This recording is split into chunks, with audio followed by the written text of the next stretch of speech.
everyone, a warm welcome to new YouTube video. I hope you are all fine and safe and your preparation is going great. This video is all about 15th July 2023 IELTS exam prediction video.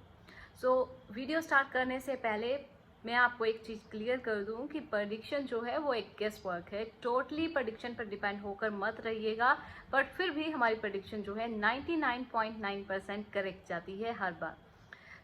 आज की video में detail में बात करेंगे कि क्या question type आने के चांसेस हैं, क्या लेवल रहने वाला है एग्जाम का. स्टार्ट करते हैं रीडिंग मॉड्यूल से. रीडिंग का लेवल जो है वो आपको इजी टू मॉडरेट देखने को मिलेगा. अगर हम लास्ट एग्जाम की बात करें तो लास्ट एग्जाम में वन पैसेज जो है वो डिफिकल्ट था, अदरवाइज रीडिंग जो थी वो इजी थी. सेम पैटर्न आपको इस एग्जाम में भी देखने को मिलेगा. पैसेज 1 की अगर बात की जाए तो पैसेज 1 आपके पास इजी आने के हाई चांसेस हैं, और क्वेश्चन टाइप की अगर बात की जाए तो 5 to 6 आपके पास ट्रू फॉल्स नॉट गिवन आ सकते हैं. इसके साथ साथ आपके पास ब्लैंक्स आने के चांसेस हैं in the form of sentence completion और समरी कंप्लीशन. ये दो टाइप हैं जो पैसेज 1 में आपको अच्छे से प्रिपेयर करके जानी है, और ये 101% है कि इन्हीं क्वेश्चन टाइप में से आपको पैसेज 1 में क्वेश्चंस देखने को मिलेंगे. पैसेज 2 की अगर बात की जाए तो पैसेज 2 में आपके पास list of heading and match the information से रिलेटेड जो टॉपिक हैं वो आने वाले हैं. आपको क्या करना है कि अगर आपको लिस्ट ऑफ हेडिंग में कोई भी दिक्कत आ रही है, कोई भी क्वेश्चन आपको ऐसा लगता है कि लिस्ट ऑफ हेडिंग मेरे लिए एक बिग टास्क है कि इसे सॉल्व करना, इसके आंसर फाइंड आउट करना मेरे लिए बहुत डिफिकल्ट होने वाला है, आपको क्या करना है, हमारी चैनल की प्लेलिस्ट में जाकर रीडिंग की सीरीज मिलेगी, जहां पर हमने क्या है हर एक क्वेश्चन को बहुत डिटेल में उसके कंसेप्ट को क्लियर किया हुआ है. अगर आपको किसी भी क्वेश्चन टाइप में डाउट है, इनफैक्ट चाहे वो ट्रू फॉल्स है, चाहे वो लिस्ट ऑफ हेडिंग है, चाहे वो यस नो नॉट गिवन है, आप जाओ उस वीडियो को स्पेसिफिक वो क्वेश्चन टाइप को वीडियो को अच्छे से समझो, आपके सारे कंसेप्ट, आपके सारे डाउट्स उसमें क्लियर हो जाएंगे. अब बात करते हैं पैसेज 3 की. पैसेज 3 का लेवल जो है वो मॉडरेट आने के चांसेस हैं, और क्वेश्चन टाइप की अगर बात की जाए तो इसमें आपको 2 से 3 क्वेश्चन जो है एमसीक्यू देखने को मिल सकते हैं. इसके अलावा आपको येस नो नॉट गिवन के 3 to 4 क्वेश्चन देखने को मिल सकते हैं. इसके अलावा आपको सेंटेंस कंप्लीशन क्वेश्चन टाइप देखने को मिल सकते हैं. बेसिकली अगर बात की जाए पैसेज 1 आपके पास इजी रहने वाला है, पैसेज 2 इजी टू मॉडरेट के बीच में होगा, एंड पैसेज 3 जो है वो मॉडरेट आने के चांसेस हैं. ओवरऑल एग्जाम रीडिंग का इजी टू मॉडरेट रहने वाला है.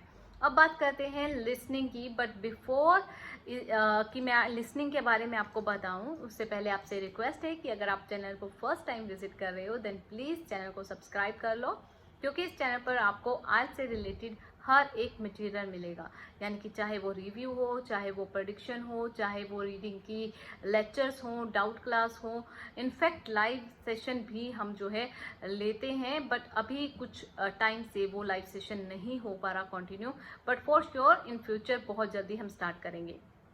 अब लिसनिंग की बात करें तो लिसनिंग का लेवल ओवरऑल इजी रहने के चांसेस हैं.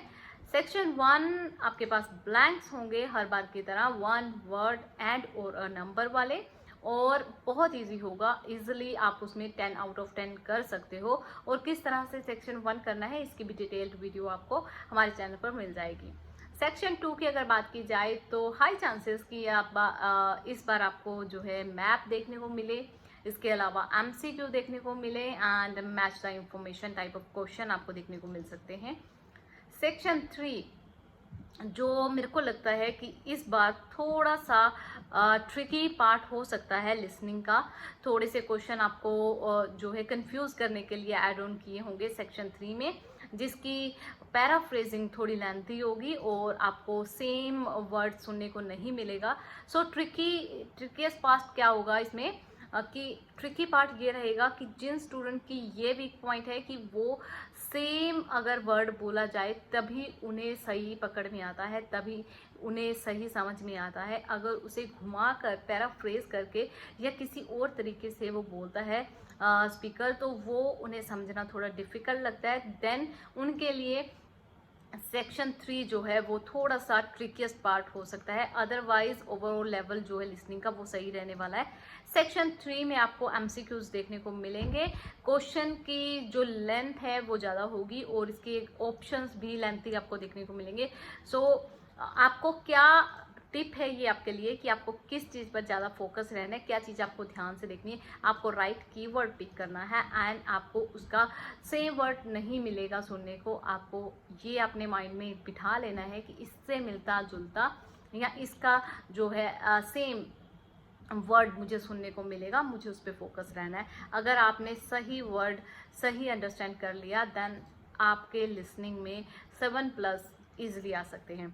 सेक्शन 4 की अगर बात की जाए तो सेक्शन 4 में अगेन आपको 1 वर्ड ओनली जो है ब्लैंक्स आएंगी और बहुत इजी रहने वाला है लिसनिंग का आपका ओवरऑल लेवल। अब बात करते हैं writing task 1। Writing task 1 80% chances कि बार ग्राफ आएगा एंड जो 20% चांसेस हैं वो है कि आपके पास कम्बिनेशन आ सकता है, बार के साथ भी आ सकता है या फिर दो जो है आपके पास दो ग्राफ्स का कंपैरिजन या कम्बिनेशन में आ सकता है। उसके अलावा जो है मैप आ सकता है या फिर डायग्राम टाइप ऑफ क्वेश्चन आ सकते हैं। सो ओवरऑल अगर बेसिकली मान के चलो कि हाई चांसेस किसके आने के, तो बार ग्राफ के ही हैं डेफिनेटली एंड कम्बिनेशन के। तो ये दो टाइप आपको अच्छे से प्रिपेयर करनी है। इसके अलावा बात करते हैं अब टास्क 2 की। सो टास्क 2 की अगर बात की जाए तो टास्क 2 में आपके पास हाई चांसेस कि आपको अग्री डिसअग्री वाले टॉपिक यानी कि ओपिनियन बेस्ड क्वेश्चन आने के चांसेस हैं एंड चाहे वो to what extent do you agree और डिसअग्री हो, चाहे वो discuss both view and give your opinion हो। इसके अलावा आपको जो एक और टाइप अच्छे से परफॉर्म करनी है दैट इज़ डायरेक्ट क्वेश्चन, जिसमें आपको से डायरेक्ट क्वेश्चन पूछा जाता है, तो वो आपको टाइप अच्छे से करनी है। और क्या क्या कैटेगरीज रहने वाली हैं, क्या क्या कैटेगरीज आपको परफॉर्म करनी है, तो उसका बहुत सिंपल सा फंडा होता है कि बेसिक सी कैटेगरीज है एजुकेशन, आर्ट हो गया, जॉब एंड करियर हो गया, ठीक है। उसके बाद आपके पास आ जाता है स्पोर्ट्स हो गया। सो इस तरह की कैटेगरीज है, ये अप्रोक्सीमेटली 8 to 10 कैटेगरीज हमारे पास हो रहती हैं जिसमें से एग्ज़ाम आता है। आप ये एनालाइज करो, खुद से आप प्रेडिक्ट कर सकते हो। आप ये एनालाइज करो कि लास्ट एग्ज़ाम में कौन सा टॉपिक आया था, वो एजुकेशन से रिलेटेड था, वो एम्प्लॉयमेंट से रिलेटेड था या किस टॉपिक से रिलेटेड था। अब मान के चलो कि अगर उनमें से 2 टॉपिक पिछले 2 बार आ चुके हैं, अब ये पैटर्न देखो कि वो फॉलो कितनी बार में हो रहा है। सो इस तरह से आप कैटेगरीज वाइज डिवाइड कर लो। और बेस्ट ट्रिप आपके लिए ये है कि अगर आप राइटिंग का स्कोर इम्प्रूव करना चाहते हो देन सबसे बड़ी बात जो आपको ध्यान में रखनी है दैट इज़ कि आपको वेरिएशन दिखानी है सेंटेंस की। यानी कि ये नहीं है कि सिर्फ आपको compound and complex sentences he add करने हैं, आप सिंपल सेंटेंस भी ऐड करोगे। इसके साथ साथ आपको कंडीशनल सेंटेंस भी ऐड ऑन करने हैं। और एक और बात जो आपको ध्यान में रखनी है, टॉपिक वाइज वोकेबलरी। अगर एम्प्लॉयमेंट का टॉपिक है देन एम्प्लॉयमेंट से रिलेटेड वोकेबलरी जो है वो आपके पास अच्छी खासी रेंज होनी चाहिए उसकी। सो बेसिकली स्टूडेंट्स की मिस्टेक कहाँ पर होती है, कहाँ पर उनका बैड स्कोर नहीं बढ़ पाता, दैट इज़ कि वो या तो क्वेश्चन को अच्छे से अंडरस्टैंड नहीं करते, या उनका टास्क रिस्पॉन्स में कमी रह जाती है, या फिर उनकी ग्रामेटिकल रेंज अच्छी नहीं होती। सो ये 2-4 पॉइंट्स हैं जिन पर आपको अच्छे से वर्क करना है एंड डेफिनेटली आपका स्कोर जो है वो अच्छा ही रहेगा।